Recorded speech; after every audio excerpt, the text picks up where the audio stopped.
Hello, welcome to the Social Justice Forums. I am your host, Daren. Jaime, we thank you for joining us. Now, if you're asking the question, what is the show all about? We bring you a forum discussing and providing deeper understanding of the issues and the inequities that many communities face. Things such as systemic inequalities, pressing social problems. Our guests provide multiple perspectives and insights, helping us to better understand and address these challenges. So we invite you to stay connected to us as the Social Justice Forum starts now.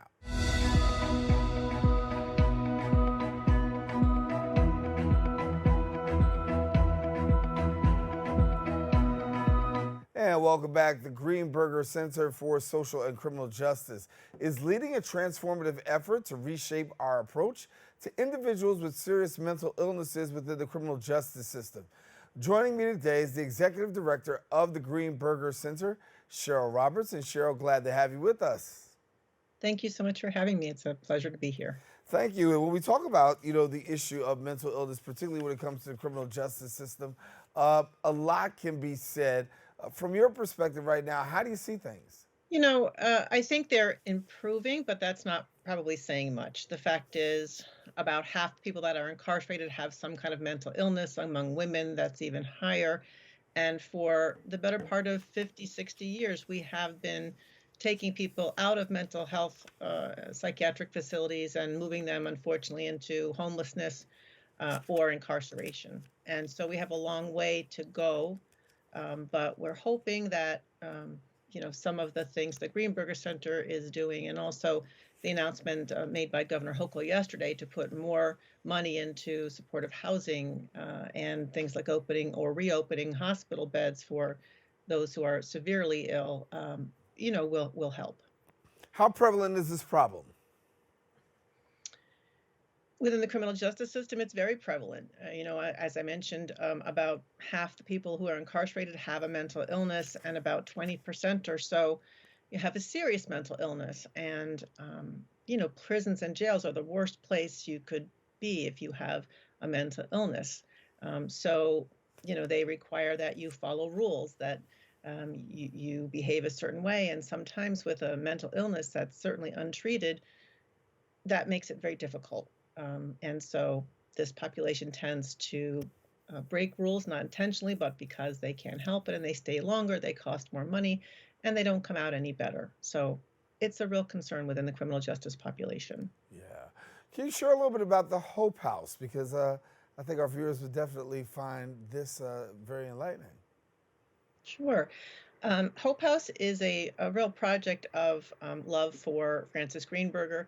His oldest son, a little bit more than a decade ago, was involved with the criminal justice system and also has some significant mental disorders, mental illness. And at that time, there was no place for him to be diverted, even though the judge and the DA at the time were also looking for an alternative to incarceration. Because of the nature of his charges, no one felt comfortable in diverting him. So his son went to jail at Rikers, about 2 years there, and then to an upstate prison, and was never diverted. We, though, began the Hope House Project and the Greenburger Center to try and provide that kind of alternative to incarceration residential facility that judges and DAs and most importantly, people with the lived, condition would have a place to be diverted to and hopefully get better rather than worse in jail and prison. And when we talk about really diversion, I'm really stunned by a number. And well, let me talk about this number first of all that I found out. Comptroller Brad Lander reported like 1 in 5 people coming out of Rikers Island has a serious mental illness, and that was a recent analysis. That is quite alarming. Mm-hmm. Yeah, and it corresponds to the numbers that I quoted earlier. It really is astounding that our answer to mental health care apparently for the last 50 years is incarceration, homelessness, or the morgue. If you have serious mental illness, especially if you're a person of color.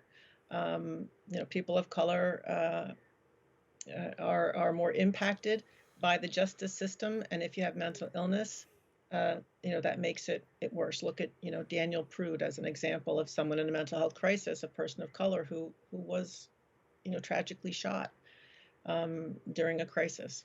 Yeah. So walk me back a little bit to the Hope House. I want to connect all this here together. When you Mhm, have a voluntary program, mhm. that's a great opportunity for people to just, pretty much jump in.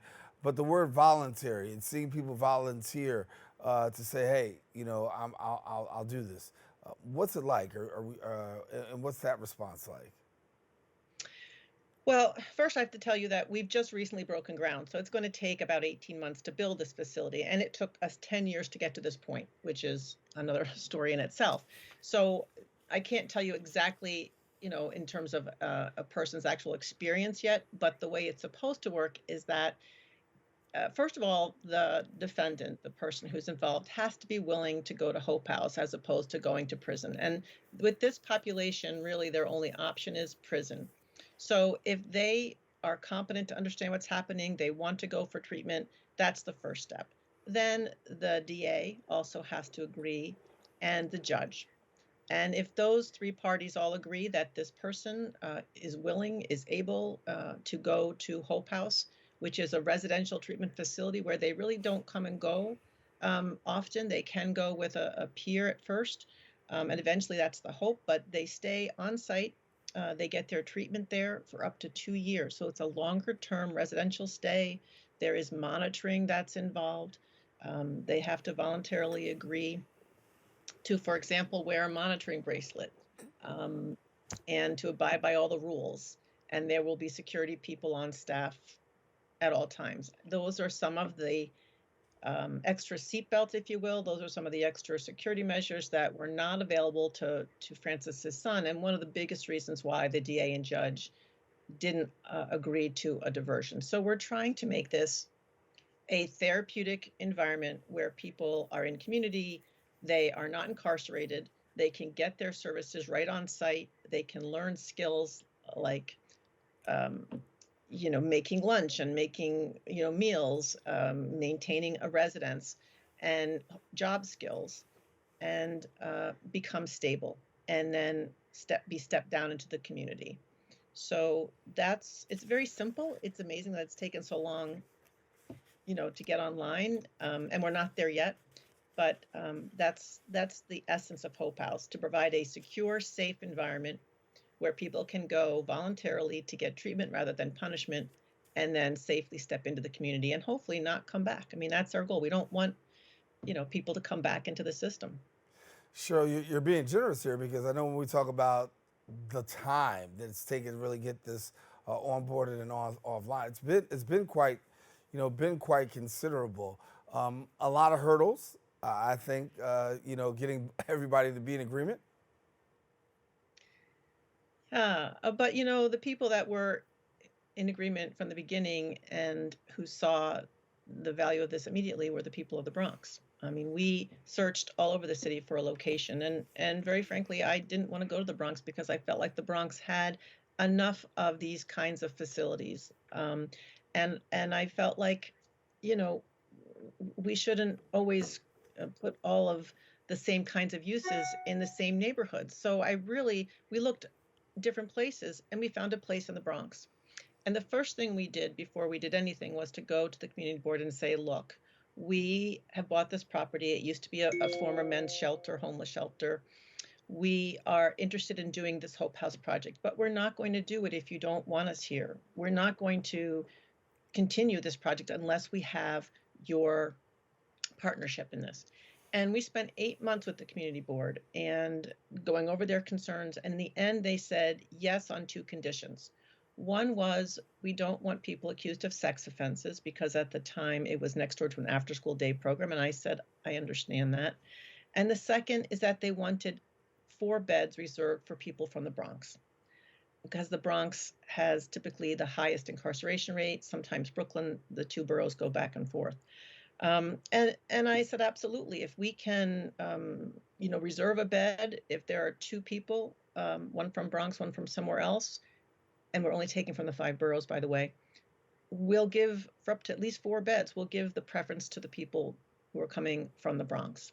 So I just have to say that because I think the people of the Bronx have been amazing in their ability to welcome us, and their willingness, I should say, to welcome us, and understand right from the start that this impacted them, and they were willing to open up, as well as all the elected officials, Congressman Richie Torres when he was a council member, Vanessa Gibson when she was in the council and now as borough president, Melissa Mark Viverito. So many people have from the Bronx have supported this project.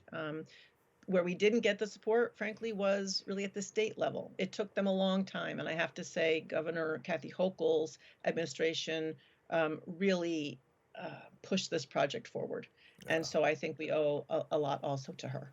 Yeah. So you mentioned about preferences for a minute. I want to get an opportunity also to say that I know that veterans also have the opportunity for preferences. Share a little bit about that.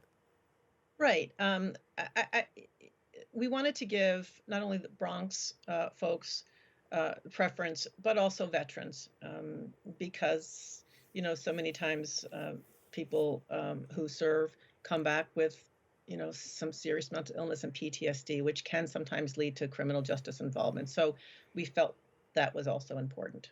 Yeah, we know that so many cases across the nation where we see perfect case and example of people who have mental illness but not really being able to have that dealt with at this level. Having diversion in local areas, what's that mean for both community and then also for the life of the offender? 98% of people who are incarcerated come back out. Very few people stay in forever, and appropriately so, because other countries have far shorter terms of sentence than we do, and their communities are safe. But having said that, 98% of people come out, and so you want them to be in the best shape possible to re-enter the community. And we know that people with mental illness who enter the carceral system don't always come out any better, and sometimes far worse. And so to have the ability to be diverted, to get treatment, to get job skills and life skills, and then to be stepped down in the community with our partners, like Osborne and Cases and Fortune and so many of the other nonprofits that do good work in the Bronx and throughout the city. I think that's going to benefit not only the incarcerated person and returning citizen at that point, but also the communities in which they will reintegrate. Talk a little about treatment options. As we look around, there are so many, but the treatment options that are being offered right now, what are they? At Hope House, they will. It's a combination. It's supposed to be what they call a milieu therapy model, also based on the Fountain House model. Fountain House is a treatment model that really came out of the deinstitutionalization movement in the 60s. There's a Fountain House clubhouse in Manhattan, and they work on something called the work order day. So part of therapy is not you go and sit in the room for 50 minutes and you tell the therapist, your deepest, darkest, which is definitely appropriate and needed. But in addition to that piece, a work order day therapeutic milieu model means that when you get up in the morning, you're going to help make breakfast. Same with lunch, same with cleaning. And it's all done in relation to other people. So in connecting with people in the kitchen while you make your dinner, there's a therapist there, or a counselor there who's helping you navigate issues that may come up, interpersonal issues or issues with your mental health or mental illness that, you need help working through so that you are successful when you leave. So it's not only the traditional kinds of therapy and, of course, medication management and an opportunity to meet with a psychiatrist, but it's that more kind of minute-to-minute, day-to-day opportunity for you to engage with your fellow residents, and also the counselors on staff who will be there 24 hours a day to help manage situations as they come up. Got to talk about the hard part. If a person decides not to complete the program, what happens there? Right. If a person decides not to complete, or frankly, if they become violent or threaten violence, because we can't have violence even threatened in this facility, it has to be a safe environment. they will then be taken back to court, and the judge will decide at that point what to do. We don't really have a decision in necessarily next steps, although we definitely do have the ability to say we're no longer willing to take this person if they would, for example, hurt someone. Um, we want to give as many chances as we can, but there are some times when we will have to say also we can no longer serve this person, and then it's up to the judge to decide should there be a different program or should they then go to prison. Yeah. How do you feel the impact of this program will be played out in the lives of so many? Of course, we hope that it will be beneficial to them and their communities and their families, and give them a second chance. And give them, unfortunately, oftentimes what I hear is that people don't get the mental health care they need until they're arrested. So, given that situation, we hope that they will benefit by getting finally quality treatment that they will then continue throughout their life as needed. And when we talk about reentry into the community, obviously that's huge, right? That's a goal. And to have reentry into the community, give me some of the barriers that you anticipate seeing with reentry, because some reentry just is not smooth, and there are some that are. Right, right. I could be wishful thinking, but I hope that part, and I think that part will go a bit smoother for us than maybe in other areas or facilities, because right from the beginning we went to the large providers of reentry services now. So I mentioned some of them before: Fortune, Osborne, Casis, Harbor House, and we asked them what they needed, how we could expand the continuum of care, because the folks that will be treating, they can't treat right now. So all of the heads of these organizations either have been or are still on our board of advisors. And we plan from day one to start thinking about reentry and to be in communication with our partners in what's called the New York City ATI, Alternative to Incarceration Coalition. We're a coalition of, I believe, 11 groups that all work together. And so I'm hoping that we avoid some of the, pitfalls that maybe have occurred in the past, because we began right from the beginning asking those reentry providers, how do we fit in? How do we all work together? And the last thing I'll say is that, Francis Greenburger, of course, the founder of the Greenburger Center, and we didn't just start the Greenburger Center. First of all, he went through in his family several years looking at and watching and being involved with his son. But Francis and I also spent 6 months, maybe even more, touring New York City, New York, and the country, looking at different facilities, talking to people, asking questions. And so I think that the way we entered the space, the way we've been trying to reach out to our partners, and our commitment to successful reentry will help avoid some of the issues that you are alluding to. Yeah, and we talk about a couple of things. Number one, landing right, I should say, after going through this process, hoping the diversion can actually be profitable in the lives of people. We know what those chances are. Sometimes it works, sometimes it doesn't work. For yourself, how do you approach it on a day-to-day basis, knowing that some days it literally can be just like rolling dice? Clearly, obviously, we're not open yet, so I don't know how it is exactly going to go, but I think we'll take it day by day, as you say, and we are going to have a very rich staff, on site, probably more than most other facilities have, because of the nature of the population we're taking. And I will never forget one of my board of advisors who ran for 30 years mental health reentry and diversion facilities said that if you have someone that suddenly decompensates, that suddenly becomes violent, it most likely means that the staff, that something hasn't been observed, that you've missed something, because he felt that if you are engaged meaningfully with the residents, you from day to day, you will understand and you will see problems, brewing and coming up. So my hope is that, yes, good days, bad days, but, you know, tragic days, days where things really spin out of control, that I don't believe those days will happen at Hope House. Ups and downs, sure, but the big, change, the big issues that people might be concerned about, I just don't think that with all the staff we have and the training and the emphasis we've placed on very engaged programming, I think we will avoid those kinds of emergency situations. Yeah. For people who want more information, what do they do about getting connected? So at this point, we have a website, thegreenburgercenter.org or greenburgercenter.org, and they can go on that site and click at the top the page for Hope House, and they can learn more about that. There's also contact information on our website, and they should feel free, to reach out, and we'll get back to them. Yeah. Excited? Yeah, excited and impatient, I think.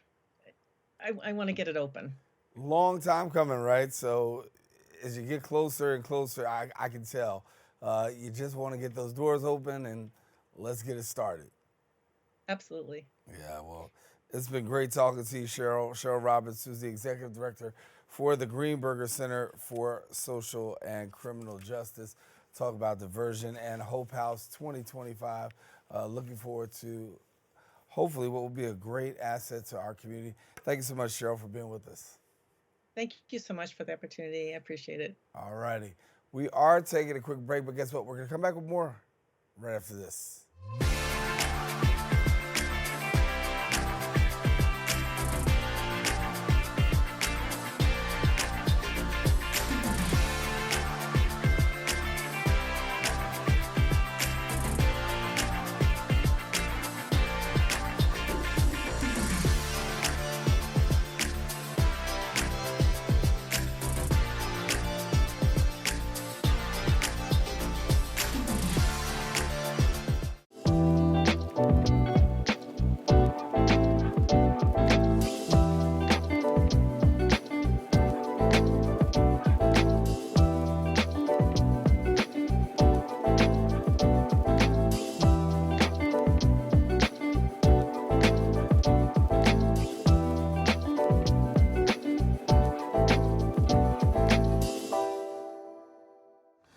And welcome back. Since the tragic events of 9/11, the Muslim community has often found itself at the center of public scrutiny, grappling with misconceptions as well as stereotypes, overshadowing the true essence of its identity and contributions to society. However, amidst the challenges, organizations like the Muslim Community Network have emerged, dedicating to reshaping perceptions and fostering a more inclusive society. And joining me now is the executive director of the Muslim Community Network. We've got Husein Yatabarry, and we thank you so much for joining us. Thank you so much. I appreciate having you. So listen, when we talk about this, it's kind of, the word I want to say is it's kind of frustrating in some areas, right? Because I feel like at a certain juncture, we should be better than this. Yeah, 1,000%. I mean, obviously, the Muslim community is a large community. I mean, New York City alone, it's a population of 1 million now, out of like 10% of the city population, but the media narratives and the spin that's been out around the Muslim community since 9/11, or even before that, when you had movies with like Jean-Claude Van Damme or Steven Seagal, and they was always fighting the brown or black and brown Muslim from across the waters. So that kind of elevated during 9/11, and then the past president, Muslim ban, then you have now October 7th happen. So in each era, the animus around Muslims just continues to intensify. Right. For yourself, talk to me about looking at 9/11. You looked at 9/11. We already knew there were challenges. You said they were pre-existing. But then afterwards, the stereotyping, the bias, the hate, and we look at where we are today, how far have we traveled? We thought that we were making some strides. So after 9/11, it was a very difficult time for the Muslim community. you have to really understand even my name being Husein, and in 2003, America goes to war against Iraq, against Saddam Hussein. So I'm the butt of jokes at school. Like it just makes you feel demeaning. And then you have people just talking down upon your religion because people assume you to be violent, assume for you to be standing for terroristic ideals when that's not the fact. When you actually come from a faith of peace that may have been co-opted by certain actors, but overall, there's almost 2 billion Muslims across the planet. 99.99% of them do not want violence, want to live in peace, want prosperity for their families. But that hasn't been the case. I feel like this nation and this city made a lot of strides since that early 9/11 time period. But then we've had certain time points, I would say in 2016 and down, and since 2023 and October 7th, we've kind of taken 3 steps back. Right. Well, that last guy didn't make life any easier. Not at all, not at all. Not for the Muslim community, not for immigrant communities in general.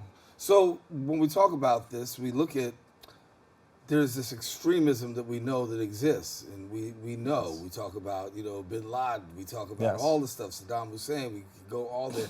Those are really extremists. But then on the other side, you got the average, hardworking, loving Muslim, and the two become conflated.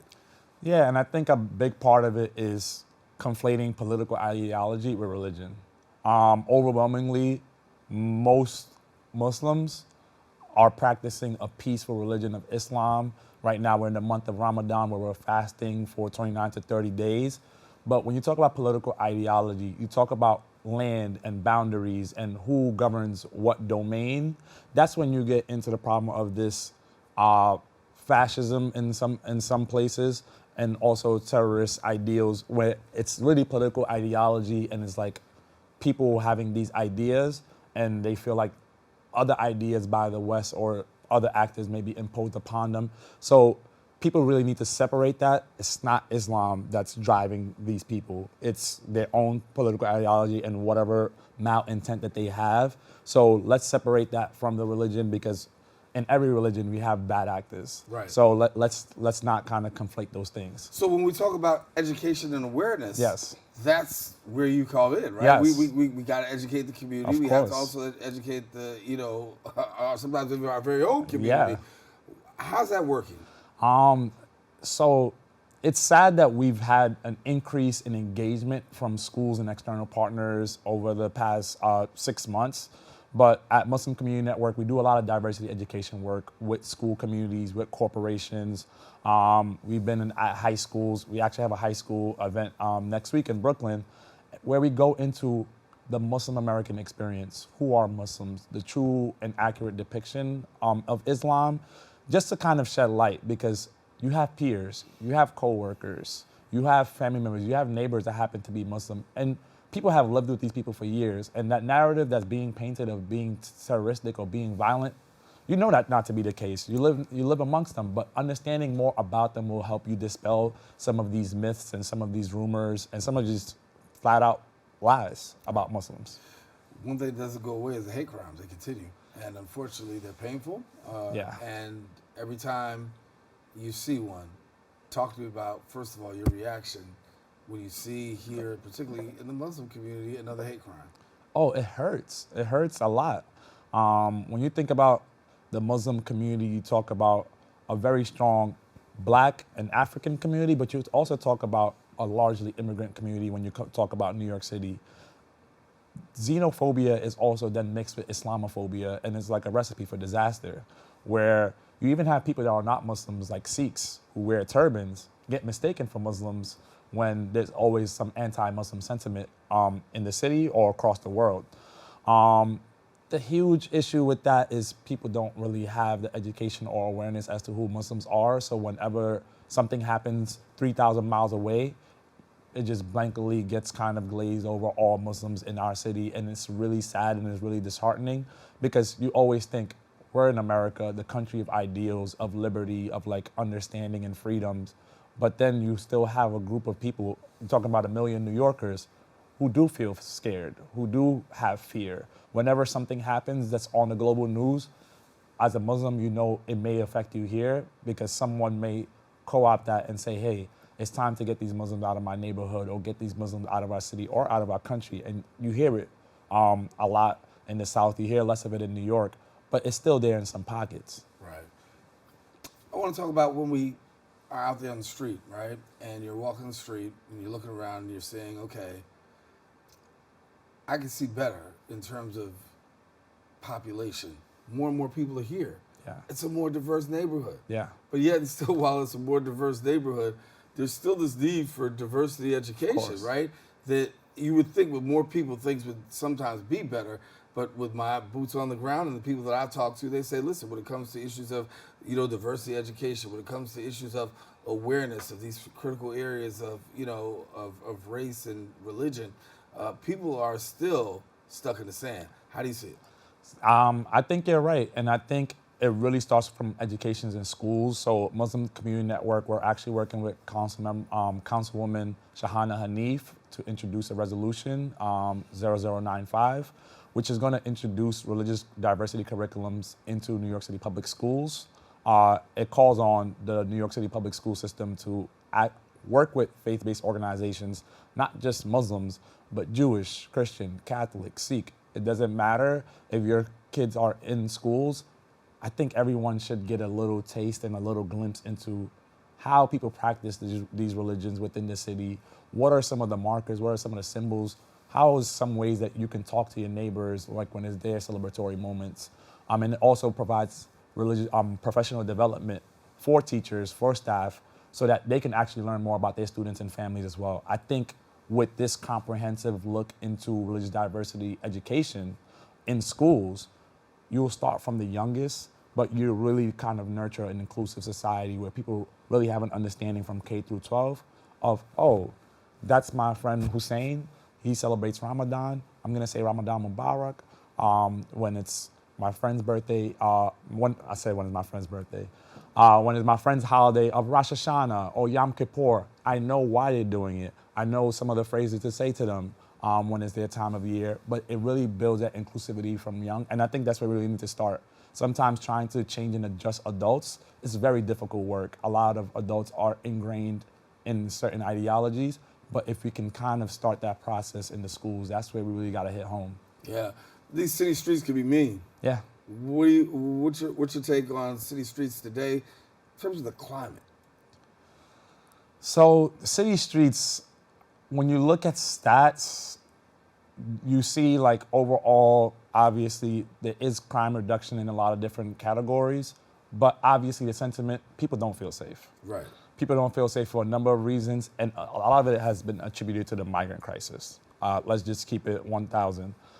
People see black and brown migrants coming into the city, and and there's been some very notable cases of migrant violence towards citizens of New York. Right. But overwhelmingly, when you look at crime, majority of crime are conducted by citizens of New York that have been here for long periods of time. So it's just like a real understanding of just the sentiment that people are feeling, because there's just so much media and so much social media that shows negativity and that shows the overwhelming violence, that you don't really see the positives that's being contributed by Muslim communities, immigrant communities, black and brown communities. That's not highlighted as much. Shows like this really kind of showcase the work that's being done in the social justice field by black and brown people, but oftentimes it's a lot of those negative depictions because that's what's good for the evening news. Yeah, well, the reason I asked you about what your take on the climate is because there is this general consensus that the media narrative puts out, which is basically we'll use it as a thermometer, for example. Yes. They set a thermometer as to what they see. Of course. But the reality is we see something totally different Yeah. than what the thermometer actually reads, Yeah. And I was trying to get to your perspective because I think so many times the thermometer, when it comes to the issues of, of the Muslim community, is already set. Yes. Right? And the reality is I'm seeing something totally different. Yeah. So when you say about seeing something totally different, for yourself, what is it that you want people to know in this season who have been paying attention to the thermometer and reading it as such, but you got a different reading? Yeah, I mean, you talk about, I go back to it, 1 million Muslims in New York City. You have 100,000 Muslim students in New York City public school systems. You're talking about 10% of the health force field are all Muslims. You're talking about 400 plus mosques in this city as of 2024. So you're talking about overwhelmingly Muslims have been in this city contributing, really giving all they can in a positive manner back to the city, because we see everyone as neighbors, as our allies, as our friends, our brothers and our sisters. But obviously, in this month of Ramadan, for Muslims, is really, really hard. It's been really hard to practice, especially when you look at media. You see things that are happening across the seas in Palestine. You see just the impact and brutality that Muslims are facing across the world, whether it's Sudan, it's Palestine, and other places. You have Muslims in Congo that are really affected by a lot of violence. And it's really, really sad that we want the powers that be to like call for ceasefire in a lot of these conflicts. We want the powers that be to really kind of speak up for Muslims and speak up for us and say, hey, Muslims contribute so much to us. We need to make sure that we're contributing and giving back to them in this city, in this country, but across the world. But I don't really get a lot of that from political powers. Let's be clear, you are calling for a ceasefire. Yes, I'm calling for a ceasefire wholeheartedly. Like, not a humanitarian pause, but a ceasefire. You have 2 million people displaced, 30,000 people killed. In the Palestinian side, you have 1,400 Israelis killed. It's just way too much violence. It has to end. It has to end sometime so that we could talk about some long-term solutions. But there's people that's in the rubble of Gaza that this Ramadan, they don't have food to break their fast with. You have a family that's sharing one loaf of bread together to break fast. That's not the way we should operate in this world. Not when we call ourselves like the defenders of freedom and democracy. It doesn't look like that to me right now. How do people get a better understanding of the Islam-Muslim experience? I think subtle ways you can start is by talking to Muslims that you know, just like around you, like in your building, on your street, in your schools, in your workplace. I guarantee you there's a Muslim that lives somewhere near you, like talking to them and just kind of getting their perspective, because also we're also not a monolith. You know, I'm a Gambian Muslim, there's Arab Muslims, there are Latino Muslims, that's the fastest growing population of Muslims, there's South Asians. So we all have our cultures that's intertwined with our religion, and it's like, we all have very different, unique outlooks on what Islam is. We all believe in Allah, we all pray to Allah, but our culture is really infused. Like, you come to the West African culture, you come to our parties, we're dancing, we're having fun. You may go to a different culture's version of Islam. Maybe it's like a little bit more serious, less music. Then you might go all out, you go, man, I've been around some Albanians and they party hard. Right. And it's just like, but that's the beauty of it. It's really a mosaic. Right. As people get to learn more about the Muslim community, one of the things I think is, is the most important is just the education piece per se, right? Yeah. And knowing that education piece. And so, history. Let's go through American history. Yes, of course. Muslim contributions to American history. What can you tell us? It starts from day one. Like, the first enslaved people on this land, the first black people on this land were Muslim. Muslims helped build this country. Kunta Kinte, the story of Kunta Kinte is very well known. Kunta Kinte comes from Gambia. Like, the town of Jufre is a stomping ground for all of us when we go back to Gambia to see where his village is, where his family was from, his mother Binta, the hut she was in, and like really understanding that Muslims really helped build this country from the early beginnings of this country's inception. Always been around, even though a lot of Muslims were forced out of Islam into Christianity, but the history is still there. Then you have the people like Malcolm X, who really fought for justice for all black Americans, not just Muslim black Americans, but all black Americans are Muslim. You have notable Muslims throughout the history of this country who have added to the activism, who have added to medicine, who have added to education. And throughout the history of the world, you're talking about math, algebra, algorithms. You're talking about some of the first schools in Cairo. You're talking about Muslims have had just numerous contributions to the world as a whole. And I think when we look at and kind of just put the spotlight on the 0.001%, of Islam that may be violent or that may be attributed to negativity, I think then you miss the whole 99.99% that's really having a meaningful impact on this globe. Yeah. Before we get out of here, I got to ask a question. How can non-Muslims help to embrace Ramadan? Man, a good question. I think the first thing is not to ask, you can't even drink water? Yeah. I think that's a question I've gotten my whole life. I'm like, nah, I can't even drink water. I can't chew gum either. Just really understanding that your Muslim neighbors, they can't eat from sunrise to sunset, but it's really a month of really understanding that we all have blessings. The fact that I have the ability to break fast when it comes to turning 7 o'clock, that's a blessing. Like, I have food in my fridge. It's a month about really understanding and reflecting. There are people across the world that fasting, that's their norm. Right. They don't eat from sunrise to sunset because they don't have. They're not doing this as a religious practice. Spirits, right. No, it's not spiritual. It's like I legitimately cannot eat. Right. I need aid. I need food. So in the month of Ramadan, you can go to mosque and contribute with charity. All mosques are giving out iftar meals.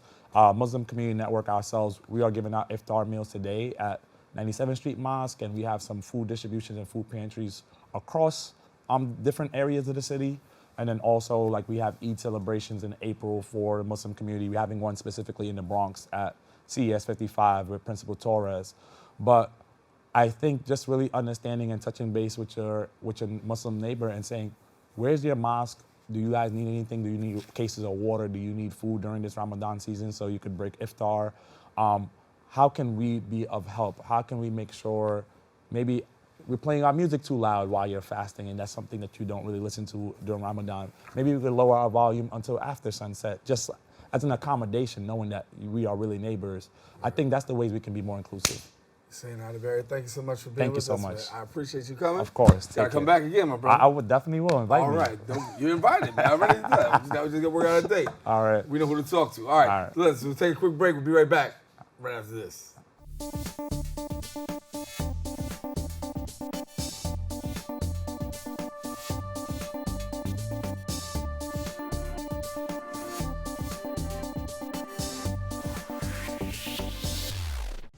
Hey, creative family. My name is Timothy Coleman, and I'm the Director of Education here at BronxNet. And I'm standing in BronxNet's Media and Technology Studios in the South Bronx because I want to let you know about an amazing program that we're bringing back that highlights the creativity of community members just like you. Emerging Media Makers is a show that introduces you to BronxNet's certified producers. They've taken a step in their creative journey by enrolling in BronxNet's media training classes. On this show, you'll get to see the many ways that our certified producers have created a space that's all their own. Emerging Media Makers, your passion lives here.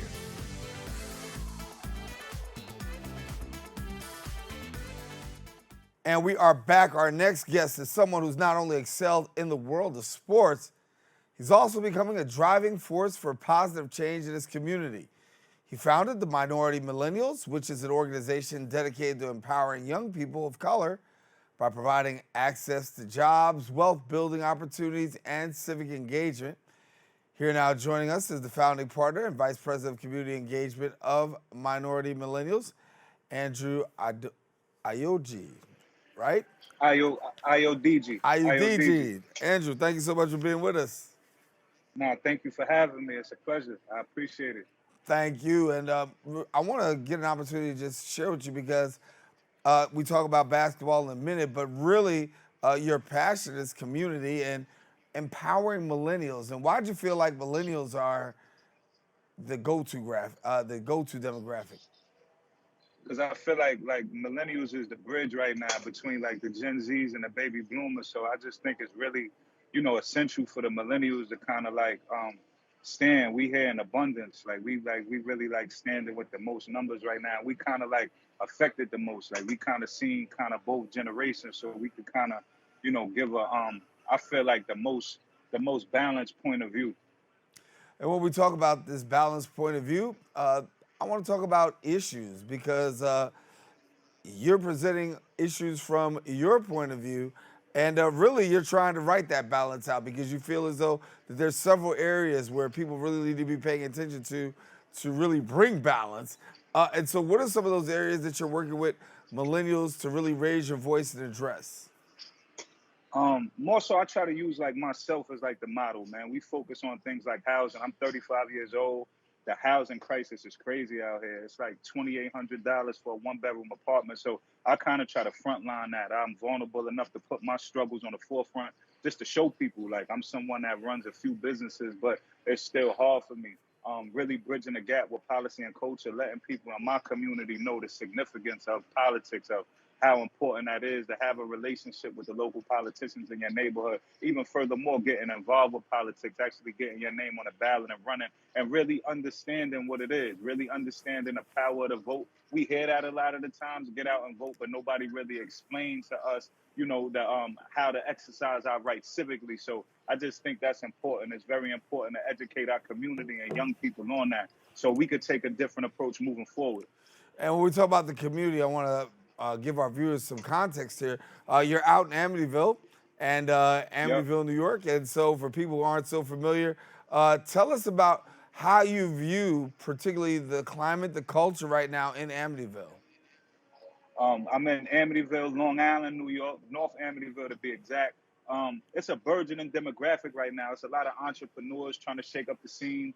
It's a lot of people really getting engaged on the political side right now. I see from a positive point of view. And I don't want to tap myself on the back of my organization, but we've really been doing it really been our mission to really hit the grassroots of people that usually don't get this message. So the climate out there is still a lot of people uninformed, but it's still people eager to learn. It's a large demographic of people that's eager to learn. And for yourself, obviously, you've got a basketball league that's actually out there. And the aim Yeah. is to really deal with gun violence. Talk to me about it. I founded the basketball league in 2017. That's the Bodemak Park Summer League, and that was just really, I didn't even know it was really the decreased violence. I was a basketball guy. I went to college and played basketball. I played basketball in high school, so it was just something for really like for us to do in the community and really engage on a basketball tip. And once I began that, I seen the impact that I was having more so on a cultural and a community level. Then we took it a step further and tapped in with like the police, because the precinct seen that it was like a drop in crime during the time that we was doing our tournament. So we kind of gauged that and really based our proof of progress on that, tracking that through the summer months. And we just stayed engaged with the student athletes. From the summer league, we created a student athlete incubator called the MAC Academy. That's an acronym for Making Athletes Career Knowledgeable. So it's like a one-stop shop where kids could come get the athletic training, but also come get civic engagement from, like my civic association, Minority Millennials. They'll get financial literacy help. They'll get mental health evaluations. They'll get academic help with hands-on tutors. They'll know exactly the core credits that they need to qualify to receive an NCAA scholarship. So just really being a resource and providing information to the young student athletes, and kind of being that roadmap for them to kind of pivot through these times. And for yourself, obviously, you make community development a passion. In addition to the work that you're doing, basketball league. Congratulations! I Yeah. understand you got a location coming in a clothing line. Oh yeah, we had a clothing line. We've been doing the clothes for about like 5 years now. We opened up our flagship clothing store back in 2019, like right after the pandemic started. That worked out pretty well. We got the Mac clothing line. We've been pushing that for some time now. We got sweatsuits, shorts, t-shirts. It's a real big thing here. Like everybody in Long Island is kind of tapped into it. So it's been pretty good. We've been blessed to get some traction.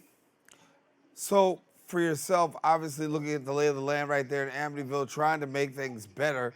Uh, the message.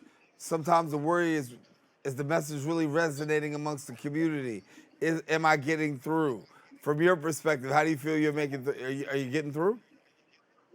Yeah, I think I'm definitely getting through. Also, I'm seeing like when you test the status quo, the people that try to like put the blocks there in the community. So me personally, I feel like I got tough skin, and I seen the roadblocks that was like placed in my way. That's why I feel like I was like chosen. I feel like God really put me in this position to, you know, break through and really change the narrative for young black men and just young people in my community anyway. Um, I know a lot of other people would give up with the roadblocks that was placed in my way, just starting the summer league, of as far as getting permits, as far as dealing with the parks people with the lights and different things like that. It really, really took a lot of patience and perseverance. So I'm just blessed to be in this position. And like I said, I'm like leading the forefront. I'm taking those hits of all my stuff, like being being frontline and letting these guys see the losses that I'm taking, letting these guys see the turmoil and the triumphs that I got to go through to get these things done, so they see that it's possible and they can kind of walk in that light gracefully without having to go through like the hardships that I went through. Talk about hardships. The community has definitely had its own share of hardships. You talk about paying rent, $2,800 a month. That's no easy. Feat at all. And when we For a look studio, for a studio studio, apartment. Yeah, it's rough. It's rough. I can't even get there. Um, Talk to me about minority populations. Obviously, right there in the neighborhood, underfunded. I mean, Absolutely. what are you seeing? It's absolutely underfunded, but that's where we get civically engaged at, and we could kind of like determine the outcome of our communities. It's youth centers that's vacant in our communities. The communities that need them the most is youth centers that's vacant. It's buildings and a lot of economic development happening right in front of our faces, and we really have no clue of what's going on. So it's just really like I said, it's time for the community to be aware. It's time for them to be informed, and it's gonna take more people like myself that's actually coming from the grassroots, that's actually coming from these neighborhoods to come back with the information and make our community privy so we know exactly what's going on. So when we talk about young people, millennials, we know that right now that feel like sometimes they're the overlooked. We talk about communities of color in the inner cities. You'll hear a majority of people talk about being overlooked. What do we do to get to a place where not only millennials, but those who are in communities of color can really turn the narrative because no lie, there is being overlooked, but not just being overlooked, but really underserved. Underlooked and underserved is like an understatement, man. And I really feel like it starts with us. If you pay attention to a lot of these low income communities, these struggling communities, it's people that are in place in the community that's usually from the community. And unfortunately, a lot of those times they don't really have our best interests at heart as a community as whole. It's usually something that they're benefiting from selfishly. So it's just really time for the communities to wake up, man. We doing this to ourselves. The community has to wake up. The community has to have community pride. The community got to want to know who's in these positions that's making these things happen in our neighborhood. We even got to know who's there. It's like you could go around these neighborhoods and ask, who's your local councilman, who's your local town supervisor, and we don't really know. So that's why our job is to come and kind of educate the people and inform them with these tools so we could kind of go to battle at that point. Once they inform with the tools and we could go to battle, they understand what the school board election does, understand that these local community institutions could provide jobs for the community. I think it'll be more of a understanding wholly, but we don't really understand. We never really tapped in civically, so I think that's why we stagnated as a whole in these communities. Can you tell me a little bit about when we talk about community? Where does the gap? Where's that gap that you see that needs to be filled? Is it more in the area of jobs? Is it more in the area of the economy? Is it more in the area of gun violence? What's the major gap that needs to be filled right now in Amityville? Just like the political connection. I feel like it's not really so much of a bridge to the community that really needs the help.